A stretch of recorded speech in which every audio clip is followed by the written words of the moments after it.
Today we're going to do something a little bit different. I'm going to make a New England IPA. Now I know, like everyone else, I'm kind of tired of them, but my wife really likes it, so I'm going to go for it. As you might know, they have a lot of late edition, Whirlpool editions, and the problem is a lot of hop residue, a lot of vegetable material can start to form. I thought that'd be kind of hard to transfer. So today we're going with cryo hops.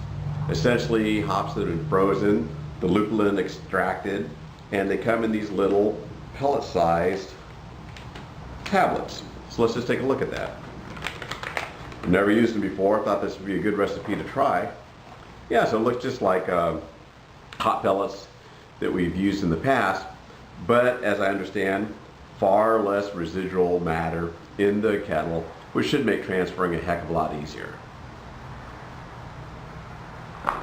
So let's get started. I'll show the additions, kind of jump right to the end once the transfer is done, and we'll see really how much is left. Okay, I got the boil going and laid out my hops here.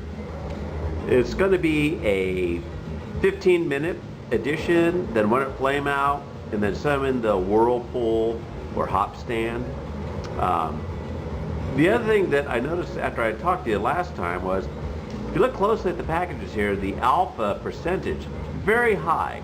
I guess in the freeze drying process they do, it kind of concentrates things. So again, it allows you to use far less to get the punch you're looking for without all that hop vegetation left in the kettle.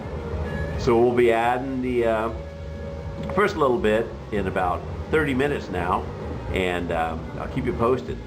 So far so good. Okay, here goes the first addition. 15 minutes left in the boil. Gonna take a half an ounce and just toss it right in. We'll keep monitoring things, and I'll let you know how it goes. Okay, just took the flame out. So I'm gonna put in my last half ounce here before the Whirlpool. Just toss it right in there. Already I can tell there's far less hop residual. You know, when the pellet breaks down, it really has all that material stuck on the side of the kettle and all that. Of course, you're not going to see it because theoretically it's not here. So we'll let this stand, let it cool down a bit, then add another couple ounces of the cryo hop to really give it that aroma and taste, and then we'll cool and transfer into the fermenter. Okay, now here is the hop stand, or I'll actually Whirlpool it. I let the temperature cool down to about 175, because again, I'm trying to just get the oils for aroma and taste. So let's take it over, drop it right in. We'll let it stand there for about a half hour. Let it settle out, and then I'll do the transfer. And of keen interest is what's going to be left in the kettle. Okay, it's getting towards the end of the transfer, and I stopped just so I could show you this. That is what we have left in the kettle. It's a nice cone from the Whirlpool. And this is, let's see, 2 ounces of the cryo hop. If I would have used a regular hop pellet, that would have been about 4 ounces. So you can kind of see quite a bit less to work with in the kettle. And I'm going to be able to get a really complete transfer here without sucking up a whole bunch of that. So I'm going to finish up now and get this in the fermenter. I'm going to add the yeast, which again is the imperial juice. So let's finish it up. Looking pretty darn good, I'd say. This recipe called for an addition of 1 ounce of the cryo citra at high Krausen. So I just did that, and man, it just took off. So it'll be interesting. Again, New England style IPA. I'll keep updating as things go along and have a summary at the end. All right, the beer's done. It's in the keg and it's carbonated. What we have now to do is simply enjoy it. So as you can see, very classic hazy New England IPA. It has all the attributes of that really juicy, fruity hop input that you see in every single one of them.